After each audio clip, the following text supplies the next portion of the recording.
যে নিউজটা শোনার পর তারপরে নিউজটাকে আমরা শুনে জানবার চেষ্টা করলাম ডিপার্টমেন্টে।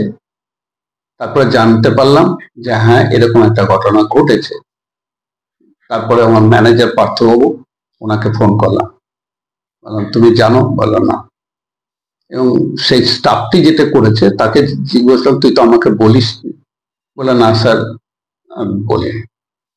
তাহলে তুই এত বড় কাজ করতে গেলে, যেখানে আমাদের ডিপার্টমেন্টে কাউকে কোনো ছেলেকে বা মেয়েকে ছাড়াতে গেলে তার যত দোষ থাকুক তার 1 মাস অন্তত তাকে একটা টাইম দিই, প্লাস যদি ক্রিটিক্যাল কিছু করে বা ছেড়ে দেয় সে আলাদা কথা, উইদাউট এনি তুই একে ডিসচার্জ করে দিলি। ও মাথা নিচু করে থাকলো। আমি যাই হোক সহ্য না করতে পেরে আমি ম্যানেজারকে বললাম ওকে ইমিডিয়েট সাসপেন্ড করো, যাতে কাজের মতন। এবং ওর যে মেল আইডি যেটা ছিল ওর কাছে, এইচআরডি মানে এইচআর ডিপার্টমেন্টের মেল, অ্যাকচুয়ালি এইচআরটা চলে যাওয়ার পর ও জুনিয়র, ও কাজ দেখভাল করছিল, অরিজিনালি এখনো এই কলেজে মাস্টার ডিগ্রি করছে। দিয়ে তারপরে যা হয় এই জিনিসটাকে একটা বিরাট propaganda. In the meantime সকালে 10টার দিকে ডিএম সাহেব ফোন করলেন, কি হলো? আমি শুনেছি, আমি যাচ্ছি স্যার, গিয়ে দেখে। তারপরে ওনাকে এই যে সাসপেন্ড লেটারটাও পাঠালাম এবং বললাম স্যার এই ঘটনা ঘটেছে। তারপর থেকে বাইরের কিছু মিডিয়া ফোন এসছে, কিছু পাবলিকের অবাঞ্ছিত ফোন এসছে, আবার কিছু লোকের এমনি যারা এসছে, সে যে রিলিজিয়ন নিয়ে ঘটনা হচ্ছে সেটা। কিন্তু সবচেয়ে আশ্চর্যের ব্যাপার হচ্ছে যে আমাদের হসপিটাল কেন মোস্ট অফ দ্য এমপ্লয়িজ প্রায় 40% মুসলিম, নাম ধরেই বলছি। তো যে নার্সিং ডিপার্টমেন্ট, ও 2.5 বছর ধরে কাজ করছে। যদি ওর হিজাব নিয়ে প্রবলেম হতো তাহলে তো আমরা রিক্রুটই করতাম না। যদি হিজাব নিয়ে হতো তাহলে 2.5 বছরের মধ্যে যে কোনো সময় তাড়িয়ে দিতে পারতাম, এটা নিয়ে তো কোনো প্রশ্ন নেই। সেকেন্ড হচ্ছে ওর যে ইনচার্জ সোনালী খাতুন, সে আজকে আমাদের সঙ্গে বোধহয় 14-15 বছর আছে। তো এরকম তো প্রচুর মুসলিম, প্যাথোলজি, রেডিওলজি সবই তো। তো এবার ঘটনা হচ্ছে যে অরিজিনালি নাকি 3-4 জন 5 জন আসতো কিছুদিন, ও বুঝিয়েছে তো সবাই সেটাকে বলে দেখো হিজাব পরে আমাদের মধ্যে ডিফারেন্স কেন করছো, এটা তো সেবার জায়গা, আমরা সবাই সেবার জন্য এসেছি, এটা বুঝেছে। কিন্তু মেয়েটি হয়তো জেদ করেছিল বা ওর সঙ্গে কিছু ভুল হয়, সেই জায়গাটায় ও দুম করে চিঠিটা দিয়ে দেয়। This is the cause. এবং তারপরে এই ঘটনা ঘটার সঙ্গে সঙ্গে ম্যানেজারকে বললাম তুমি মেয়েটার ফোন নাম্বার জোগাড় করো, মেয়েটার সঙ্গে কথা বলো। মেয়েটার সঙ্গে কথা বলছে, হ্যাঁ স্যার কি হলো, এটা তো কি ব্যাপার? বলে তুমি বলো কি হয়েছে? বলে না আমি তো বলেছিলাম এই ব্যাপার। তো বলে এটা তো তুমি আমাকে বলে, উনি বলেছেন আমাকে বলেছো না স্যারকে? না স্যার আমি কাউকে বলিনি, ও বলেছে বলে আমি আর কাউকে বলিনি। স্যার সম্বন্ধে তোমার কি ধারণা? ও তখন যা বলবার বলেছে না। বলে তাহলে তুমি স্যারের কাছে আমার কাছে আসতে পারতে। যাই হোক তখন ও বলেছে যে স্যার আমি আজকে করিমপুরে আছি, কাজে আছে একটু, কালকে গিয়ে আমি জয়েন করব। এবং ওকে একটা লাস্টে একটা মেলও করা হয়েছে যে তুমি কালকে এসে জয়েন করো এবং তোমার চাকরি যায়নি, অর্থাৎ তুমি জয়েন যে কালকে এসে করো। এবং সে মেল দিয়েছে, উনি দিয়েছেন অ্যাজ এ ম্যানেজার হিসাবে, আমিও পেয়ে গেছি, আমাকে কপি দিয়েছে। এবং এটা আইসি বহরমপুরকেও দেওয়া হয়েছে, যে কপি পাওয়া গেছে। ওখানে কি মানে ওকে টার্মিনেট করার জন্য কি কোনো হিজাবটা এরকম ওয়ার্ড ব্যবহার করা হয়েছিল আপনি যেটা বোঝা হচ্ছে যে হিজাবের কারণে?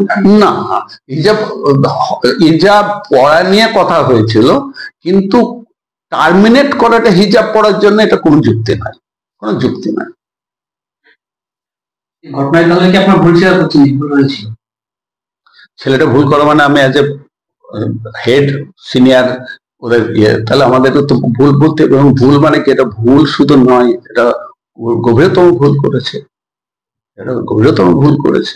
এটা তো কোনো হিজাব লেখা ছিল না, না না ওই চিঠিতে লেখা ছিল কেন জানি যায় না, চিঠিতে লেখা ছিল, কিন্তু this is totally unethical, totally unethical. এটা নিয়ে কোনো ব্যাপার। ওনার বিরুদ্ধে কি অ্যাকশন হচ্ছে? সাসপেন্ড অলরেডি হয়ে গেছে, এটা সাসপেন্ড অলরেডি করে দেওয়া হয়। কতদিনের জন্য? আমার মনে হয় যে এখনই আমরা দেখুন যে কোনো লোককে, এমপ্লয়িকে আমরা সঙ্গে সঙ্গে ডিসচার্জ করতে পারি, তাকে একটা উত্তর দিতেই হবে। এরকম গহিত কাজ করার জন্য মনে হয় ও কন্টিনিউ করবে না, করানো হবে না। কিন্তু ওইটা এখনই আপনাদের সামনে বলতে পারবো না, যেন কত দিনের জন্য কিভাবে সাসপেন্ড করছে। উইদিন 3 days তোমাকে দেখুন কিছু ডেকোরাম মানতেই হবে। এখানে তো আর ওই একটা দুটো এমপ্লয়িজ না, টোটাল প্রতিষ্ঠানে 550 প্রায় 600 কাছাকাছি ডাইরেক্ট এমপ্লয়ি আছে। আমাকে তো কিছু রুলস রেগুলেশন মানতে হবে। সেখানে 3 দিন ওকে টাইম দেওয়া হয়েছে, যাই উত্তর দিক সেটা স্যাটিসফ্যাক্টরি নয়। এটা টোটাল জানতে, দেখুন একটা ঘটনা হচ্ছে, মেয়েটাকেও আমি পার্সোনালি চিনি না, এমপ্লয়িকে চেনা সম্ভব নয়। হার্ডলি 25 বছর 30 বছর একটা মেয়েকে বা একটা ছেলেকে চাকরি থেকে চাইলে তার মেন্টাল প্রিপারেশনটা কি হবে? তার হয়তো সংসার চলে এটা কি, তার হয়তো এটা মানে কোনো লাইবিলিটিস থাকতে পারে, দুম করে তো কাউকে ছাড়ানো যায় না। কাকে? ম্যানেজার। ও তো অলরেডি শোকজ খেয়েছে। Manager HR executive, he is not manager, he is HR executive. Already এই যে ও রিসিভও করেছে, মানে এটা যে শুধু মেল দেওয়া হয়েছে না, ওখান থেকে রিসিভ করে নেওয়া হয়েছে, দেশে অথেন্টিক করা হয়েছে সঙ্গে সঙ্গে। এটা তো একটা ধর্মীয় সেন্সিটিভ ব্যাপার, এই নিয়ে সোশ্যাল জগতে চরমভাবে নেগেটিভ বার্তা। সেক্ষেত্রে জেলাবাসীর কাছে আপনারা দেখুন দুটো জিনিস, আমি অন্তত দেখুন মুর্শিদাবাদের গ্রামের ছেলে, একসঙ্গে হিন্দু মুসলমান পড়েছি, মানুষ হয়েছি, এখনো আমরা তাকে এখানে বেশিরভাগ এই জায়গাটাকে, এটা নিয়ে যারা হয়তো কেউ এটাকে ধর্মীয় প্রভাব নিয়ে একটা মিসআন্ডারস্ট্যান্ডিং করবে বা অন্যভাবে ইউটিলাইজ করবে, সজ্জন মানুষ এটা করবেন না। যারা বহরমপুর শহরে অন্তত গীতারামকে চিনে, নামটা জানে, তারা এই জিনিসটাকে করবেন না। কারণ আমাদের যে জিনিসটা হচ্ছে যে লোককে সেবা দেওয়া, চিকিৎসা করা, এখানে সেবা করতেছে, এখানে হিন্দু মুসলমান প্রশ্ন নয়, এখানে দুটো জিনিস, আমরা সেবক, পেশেন্ট, সেবা পাব, অর্থাৎ এর দুটোর বেশি এখানে কোনো জাতি নাই। এখানে না হিন্দু, না মুসলিম, না খ্রিস্টান, আমরা সেবা করব ওনাদের সুস্থ করার জন্য। অতএব সেই জায়গাটা, এর বাইরে কোনো জাতি নাই, এখানে কোনো জাতি নাই। বরং আমরা এটাই কি হয় যে একসঙ্গে থাকলে এর মধ্যে, আপনারা বললেন আপনাদের কারো পরিচয় যায় না, তো আপনার কে হিন্দু কি মুসলমান আমরা জানছি না, তাহলে এটা কি?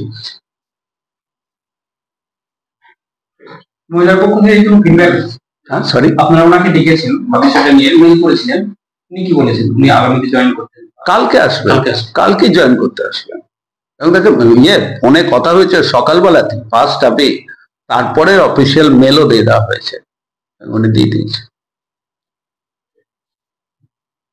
আপনারা একটা জাস্ট আপনাদের কাছে রিকোয়েস্ট যে এটা দিবেন, এটা নিয়ে যে একটা ভুল বুঝাবুঝি সেটা জানেন। কারণ আমি আমার পার্সোনাল ফোনটা আমি ওনার কাছে শুনলাম যে ফেসবুকে না মিডিয়াতে আমার পার্সোনাল নাম্বারটা দিয়েছে, পার্সোনাল আমার নাম্বারটা একটাই নাম্বার, তো তাতে খুব বাজেভাবে ফোন আসছে, বাজেভাবে রিমার্কস আসছে, হোয়াটসঅ্যাপ আসছে, মেসেজ আসছে, এগুলো খুব অবান্তর।